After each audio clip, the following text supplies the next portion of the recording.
तो भगवत चर्चा को बिना कृपा के ना कहा जा सकता है, ना सुना जा सकता है, सुना भी नहीं जा सकता। हम तुम यहाँ बैठे ये बिना कृपा के संभव है क्या? संभव नहीं है।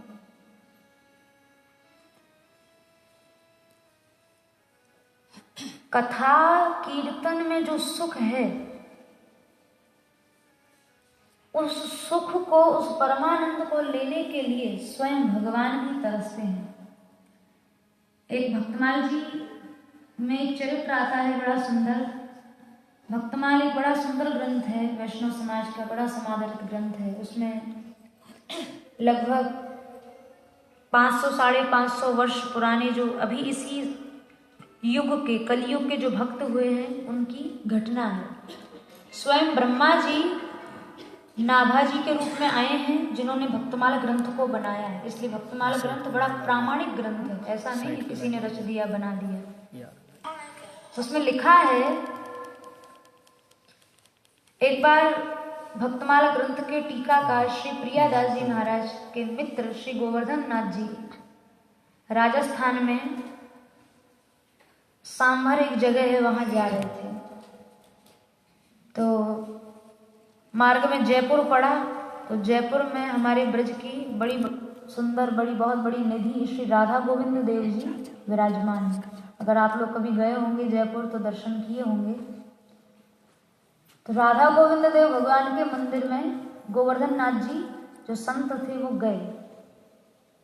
तो वहाँ जितने जयपुर के भक्त थे, वैष्णव थे, उन सब ने प्रार्थना की, भगवान आप कृपा करें, हमें एक बार भक्तमाल की कथा सुनाएं, क्योंकि हमने ऐसा सुना है कि भक्तों की कथा से भगवान भी बड़े प्रसन्न होते हैं।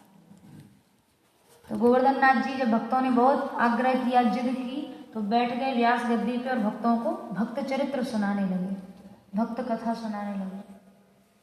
और भक्त गाथा जब कहने लगे, 2-3 दिन कहे, फिर बोले भाई अब हमें जाना है सांभर, 3 दिन ही कथा कहेंगे और ज़्यादा नहीं कह पाएंगे, फिर लौटेंगे तब फिर से सुनाएंगे।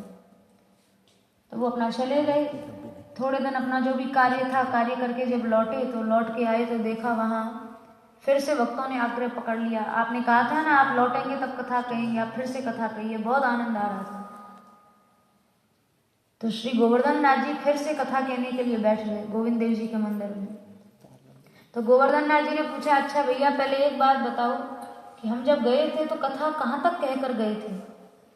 तो जितने सुनने वाले थे वो सब हम जैसे लोग थे, कोई उसकी ओर देखे, कोई उसकी ओर देखे, भाई कहाँ तक कथा हुई थी, कौन सी कथा हुई थी, सुन के भूल गए। तो गोवर्धन नाथ जी को बड़ा मन में दुख हुआ। बोले ऐसे श्रोता, अरे हमारे वृंदावन में देखो, हमारी ब्रजभूमि में देखो कैसे रस रसिक श्रोता होते हैं, जो सुन ले वो कंठगत हो जाता है, प्राणगत हो जाता है। तुम लोग क्या कथा सुनते हो? संसार के प्रपंच तो बहुत याद रहते हैं, तुम्हें ये याद नहीं कि 3 दिन पहले कथा कहाँ तक हुई थी? हम नहीं कहेंगे यहाँ कथा। तो जब उठ के जाने लगे तो स्वयं श्री राधा गोविंद देव जी, स्वयं गोविंद देव जी, उनके जो पुजारी थे उनका नाम था राधा रमन गोस्वामी जी। उन्होंने गोसाई जी को कहा, अरे गोसाई जी जल्दी आओ, ये भाग जाएंगे यहाँ से गोवर्धन नाथ जी, हमें तो बड़ा सुख मिल रहा था भक्तों की कथा सुनने में, तो आप जाकर इनको हमारी ओर से दंडवत करो और हाथ जोड़कर कहो कि जो श्रोता थे ही नहीं आप उनसे क्यों पूछ रहे हैं? असली श्रोता तो मैं हूँ कथा सुनने वाला, आप मुझसे पूछो ना कि कथा कहाँ तक हुई है। तो राधा रमन जी गोस्वामी जी, उनके नेत्रों से झरझर आंसू बहने लगे, दौड़ के गए गोवर्धन नाथ जी के जो, महाराज आप जाइए मत, हमारे गोविंद देव जी साक्षात कथा सुन रहे, कोई सुने न सुने, आप यहीं बिराजे, कथा कहें। और स्वयं गोविंद देव जी तो बोले कहाँ तक कथा हुई थी?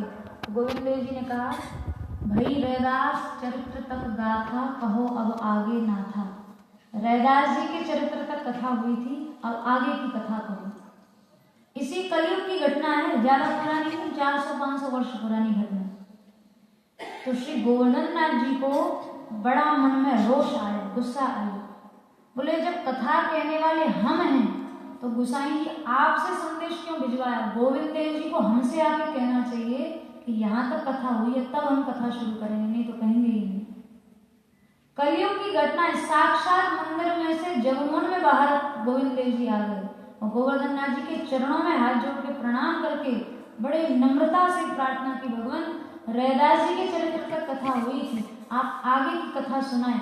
जो श्रोता है ही नहीं आप उनसे कथा क्यों पूछ रहे हैं? कथा का असली श्रोता तो मैं ही हूँ। तब गोवर्धन नाथ जी ने आगे कथा कही। तो वास्तव में कथा के श्रोता भी भगवान ही है, हम तुम श्रोता भी नहीं हो सकते। बिना भगवान की कृपा के न इन चरित्रों का कथन हो सकता है, न श्रवण हो सकता है, न इनको कोई कह सकता है, न सुन सकता है। बस हम सब लोग यहाँ इसी भाव से बैठे कि ठाकुर जी की इस पवित्र मंदिर प्रांगण में बैठे हैं, भगवान की साक्षात सन्निधि में बैठे हैं। कहने वाले भी वे ही हैं और सुनने वाले भी वे ही हैं। जिसको जिस माध्यम जैसा चुना है, बस ठाकुर जी की संकेत पर वो यहाँ वैसा ही बैठे करे। बाकी तो श्रवण करता भी भगवान है और कथा के वाचक वक्ता के रूप में भी भगवान है। इसी भावना से हम लोग बैठे यहाँ, और बाकी श्रवण करने वाले और कहने वाले भी जब वे हैं तो कथा में रस न बहे ऐसा तो कोई प्रश्न ही नहीं उठता। तो कहने वाले भी वे हैं, सुनने वाले भी वे हैं और चर्चा भी उन्हीं की है, तो फिर रस कैसे नहीं होगा। भागवत में तो प्रारंभ में कहा है, निगम कल्पतरोर गलितम फलम शुक मुखादम हृत द्रव संयुतम पिबत भागवतम रसमालयम परमानंद द्रव संयुतम। परमानंद परम रस श्रीमद् भागवत जी में प्रतिष्ठित है, और रसमालयम रस का तो भंडार है, भागवत भंडार है। इसलिए बस इस रस में हम सब लोग 7 दिन पर्यंत हम लोगों को भगवान ने अवसर दिया है, तो उसी उत्साह से, उसी प्रसन्नता से हम सब लोग 7 दिन पर्यंत इस रस में अवगाहन करेंगे। भागवत, पहली बात ये समझ लें, भागवत क्या है। भागवत का मतलब केवल एक पोथी के रूप में जो भागवत विराजमान है वही यही भागवत है, ऐसा नहीं। जहाँ भी भगवत कथा और भगवान के जनों की कथा है वो सब ग्रंथ भागवत ही है। जहाँ भी भगवत चरित्र है, जहाँ भी भगवत कथा है वो सब भागवत है। और फिर भागवत साक्षात भगवान की वाङ्मयी प्रतिमा है, उनकी शब्दमयी मूर्ति है। पुराणों में इसको पुराण सम्राट कहा है, महापुराण कहा है, पुराणों में तिलक रूप कहा है। इसलिए जितने पुराण हैं सभी पुराणों में भागवत जी का महात्म्य सुनने को मिलता है। सभी पुराणों में भागवत जी की महिमा को गाया है। भागवत जी में विशेष रूप से 2 पुराणों की चर्चा है, एक पद्म पुराण और एक स्कंद पुराण। इन दोनों पुराणों में भागवत जी का महात्म्य है। ज्यादातर प्रचलन पद्म पुराण में जो महात्म्य कहा है उसका प्रचलन है, किंतु हम लोग स्कंद पुराण में जो महात्म्य है, संभवतः आप सबने पद्म पुराणोक्त महात्म्य को कई बार सुना होगा, तो स्कंद पुराण में जो भागवत जी का महात्म्य है उसका हम लोग श्रवण करेंगे। क्योंकि ऐसा विधान है कि कोई भी अनुष्ठान है उसके प्रति जब तक श्रद्धा नहीं होती है, उसके प्रति जब तक विश्वास नहीं होता है, तब तक कोई साधन लाभ नहीं देता है। तो भागवत जी की महिमा इसलिए सुनेंगे क्योंकि इसके प्रति हम लोगों का प्रेम जगे, हमारी श्रद्धा जगे। और भागवत क्यों सुननी चाहिए, कथा क्यों सुननी चाहिए, कथा श्रवण से क्या लाभ है, किसने सुनी, किसको क्या प्राप्ति हुई, जितने भी प्रश्न होते हैं ना, इन सबका समाधान भागवत जी के महात्म्य में हो जाता है। भागवत महात्म्य का प्रथम श्लोक है बड़ा सुंदर। श्री सच्चिदानंद घन स्वरूपिणे कृष्णाय चानंत सुखाभिवर्षणे विश्वोद्भवस्थान निरोध हेतवे नमो वयं भक्ति रसाप्तये नशः। श्री सच्चिदानंद घन स्वरूपिणे, केवल सच्चिदानंद नहीं कहा, श्री सच्चिदानंद। श्री माने श्रीय सहित, श्री राधाया सहित, राधा रानी के साथ भगवान श्री कृष्ण यानी युगल सरकार को हम प्रणाम करते हैं कथा आरंभ करने के पूर्व। क्यों? क्योंकि चानंत सुखाभिवर्षणे, ये भगवान युगल सरकार श्री राधा माधव सुख की और रस की वर्षा करने वाले हैं। अब यहाँ 7 दिन पर्यंत खूब रस की, सुख की वर्षा होगी। उनके चरित्र में रस और सुख स्वाभाविक है। जैसे आग में दाहकता स्वाभाविक होती है। आग से आप दाहकता को अलग नहीं कर सकते। आग जहां भी है वहां गर्मी जरूर होगी, उष्णता जरूर होगी। जैसे आग का स्वभाव दाहकता है, वैसे ठाकुर जी की कथा का स्वभाव रस है। जहां कथा है वहां रस होगा ही होगा, कोई हटा नहीं सकता, उसको अलग नहीं कर सकता है। विश्वोत्थान निरोध हे कवि, संकल्प मात्र से जो संसार को बना देते हैं, पालन करते हैं, संहार करते हैं। नमो वयम भक्ति रसाप्तये निशम, ऐसे श्री सच्चिदानंद भगवान श्री युगल सरकार को हम सभी लोग प्रणाम करते हैं। क्यों प्रणाम करते हैं? भक्ति रसाप्तये निशम, रसमयी भक्ति, प्रेमा भक्ति की प्राप्ति के लिए। बहुत दिव्य श्लोक है ये, ध्यान रखो। ये पहला ही श्लोक हमें बता रहा है, प्रणाम कर रहे हो तुम, कथा सुन रहे हो तुम, लेकिन किस लिए? इसका लक्ष्य केवल प्रेमा भक्ति की प्राप्ति ही रखना है, और कोई लक्ष्य कथा से मत रखना। सच बात तो ये है कि हम लोगों को भगवान से मांगना भी नहीं आता है। वास्तव में हम लोग मांगना भी नहीं जानते। नरसिंह भक्त हुए ना गुजरात में, नरसिंह मेहता, जिस समय शंकर जी प्रकट हुए हैं तो शंकर जी ने नरसिंह जी को कहा आप कुछ मांग लीजिए। तो नरसिंह जी मन में विचार करने लगे कि क्या मांगू, ऐसा ना हो मांगने के बाद मन में पछतावा, अरे ये क्या मांग लिया, इससे अच्छा ये भी मिल सकता था। नरसिंह जी ने शंकर जी को कहा आपको जो सबसे ज्यादा प्रिय हो वही चीज हमें दो। मांगने में भी बड़ी कुशलता चाहिए, हमको तुमको मांगना नहीं आता। वो सब चीजें मांगते हैं जो बिना मांगे भी मिल सकती हैं, जो भाग्य में जितनी है वो बिना मांगे भी मिल जाएंगी। अब भगवान से धन चाहना या लौकिक सुख चाहना या समृद्धि चाहना, ये एक मूर्खता है, वास्तव में मूर्खता है। तो नरसिंह जी ने मांगा आपको जो सबसे प्रिय हो वही हमें दे दो। तो शंकर जी चक्कर में पड़ गए। जो अच्छा ग्राहक होता है ना, वो दुकानदारों को भी चक्कर में डाल देता है। तो ऐसी चीज मांगी तो शंकर जी को तो सबसे ज्यादा श्री ठाकुर जी की महाराज लीला प्रिय है। वृंदावन में आज भी गोपेश्वर महादेव हैं, आज भी शंकर जी को चुनरी उड़ाई जाती है, गोपी रूप उनको बिंदी लगाई जाती है, उनका पूरा गोपी का श्रृंगार किया जाता है। क्योंकि रास रस में बिना गोपी बने प्रवेश नहीं मिला शंकर जी को। तो शंकर जी उस रास रस के लिए गोपी रूप बना के गए, तो रास रस उनको बहुत प्रिय है। तो शंकर जी ने नरसिंह जी को महारास लीला के दर्शन कराए। अगर अपनी बुद्धि से चाहते मांगते तो वो वस्तु थोड़ी मिल सकती थी, पर अपनी बुद्धि को नहीं लगाया। आपको जो सर्वप्रिय हो वो आप हमें दे दो।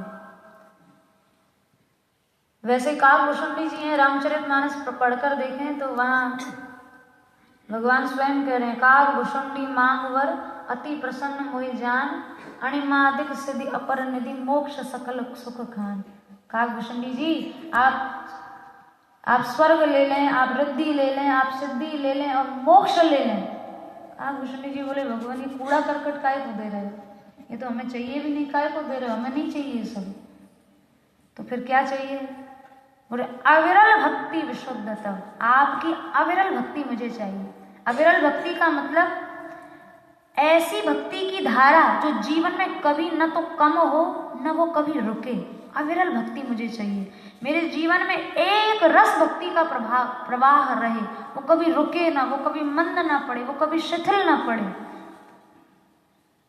श्रुति पुराण जही गाव, जही खोजत जोगी मुनि प्रभु प्रसाद को पाव। सबको नहीं मिलती है, भगवान की कृपा प्रसाद से को पाव, कोई ही पा सकता है। बाकी हम तुम तो धन में, व्यवसाय में बस यहीं तक अटके रह जाते हैं, वहां तक पहुंच ही नहीं पाते हैं।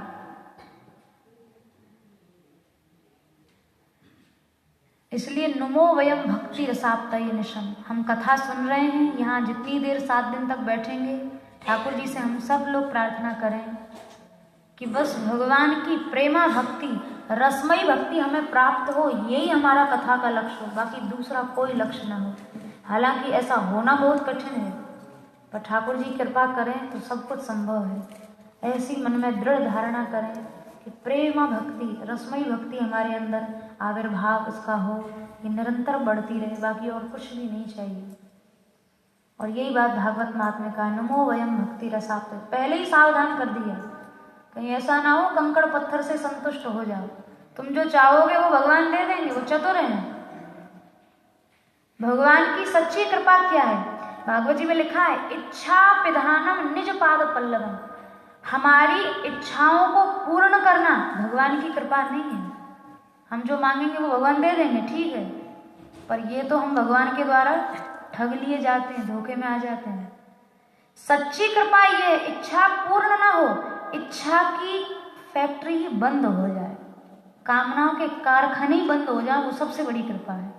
कामना की पूर्ति कृपा नहीं है, कामना की समाप्ति कृपा है।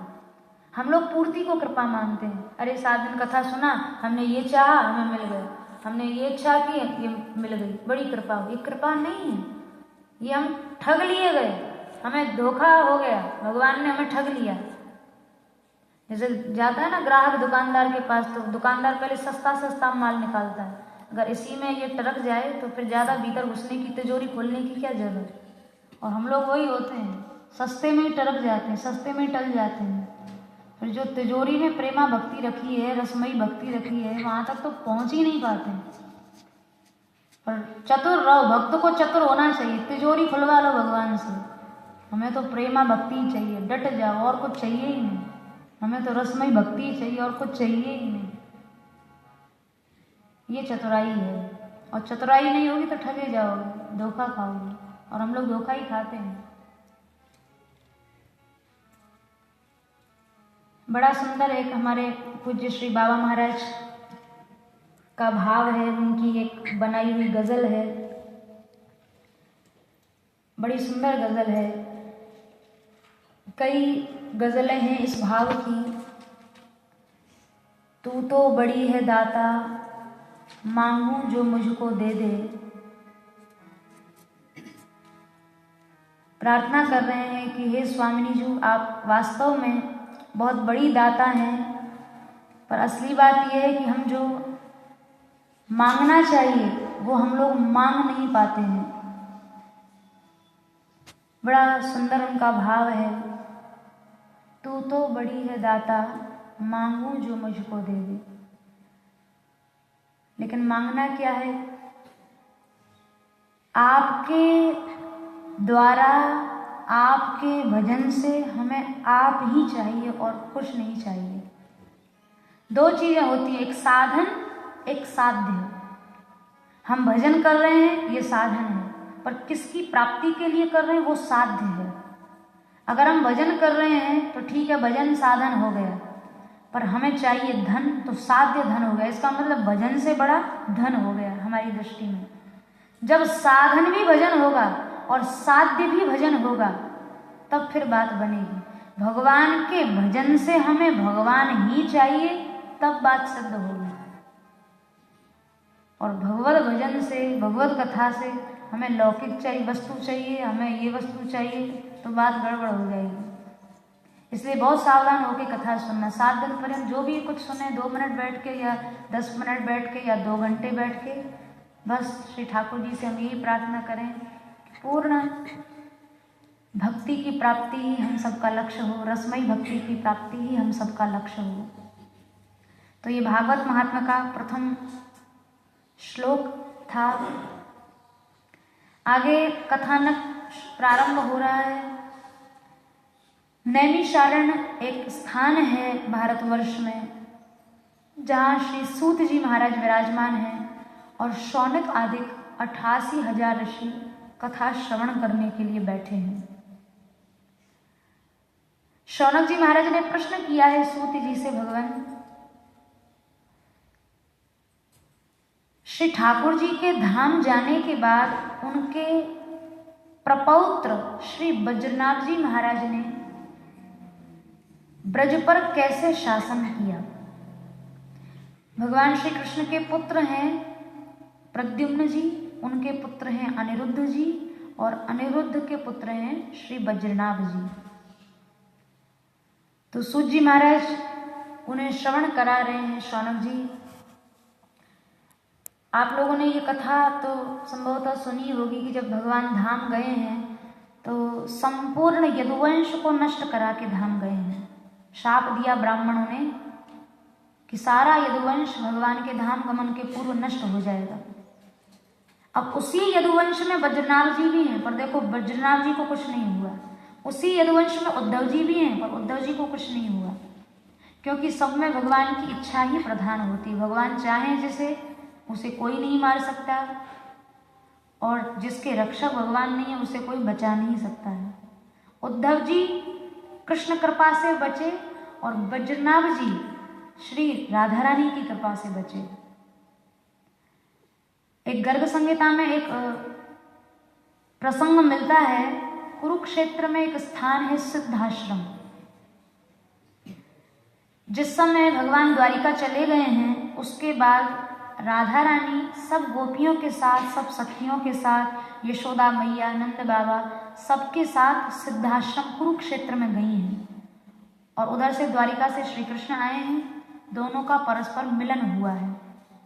और गर्ग संहिता में यहाँ तक लिखा है कि कुरुक्षेत्र में वहाँ रुक्मिणी आदि रानियों की इच्छा से महारास लीला भी भगवान ने की, राधा रानी और गोपियों के साथ। तो श्री ठाकुर जी से मिली हैं। तो द्वारिका में प्रायः श्री ठाकुर जी चर्चा किया करते थे, रुक्मिणी मोहि ब्रज बिसरत नाही, ऐसे बहुत से पद महापुरुषों के मिलते हैं। हे रुक्मिणी ब्रज हमें भुलाए नहीं भूलता। वो श्री जी की रास महारास उन रात्रियों में हुआ था, वो गोपियों का स्नेह, वो मैया बाबा का लाड़ हमें भुलाए नहीं भूलता है। तो सब रानियों की इच्छा हुई कि एक बार दर्शन तो किया जाए, वो राधा रानी कौन है जिनका इतना स्नेह है, जिनकी चर्चा प्रायः श्री ठाकुर जी किया करते हैं। तो जिस समय श्री राधा रानी गोपियों के साथ आई हैं, तो वहाँ रुक्मिणी आदि रानियाँ पूछ रही हैं श्याम सुंदर से, हे श्याम सुंदर, इनमें श्री राधा रानी कौन सी हैं? तो सूरदास जी का वहाँ एक बड़ा सुंदर पद है, इनमें को वृषभानु किशोरी। रुक्मिणी जी पूछ रही हैं, इनमें वृषभानु किशोरी, वृषभानु बाबा की लाली राधा रानी कौन सी हैं? तो श्याम सुंदर बता रहे हैं, श्याम बताय देओ अपने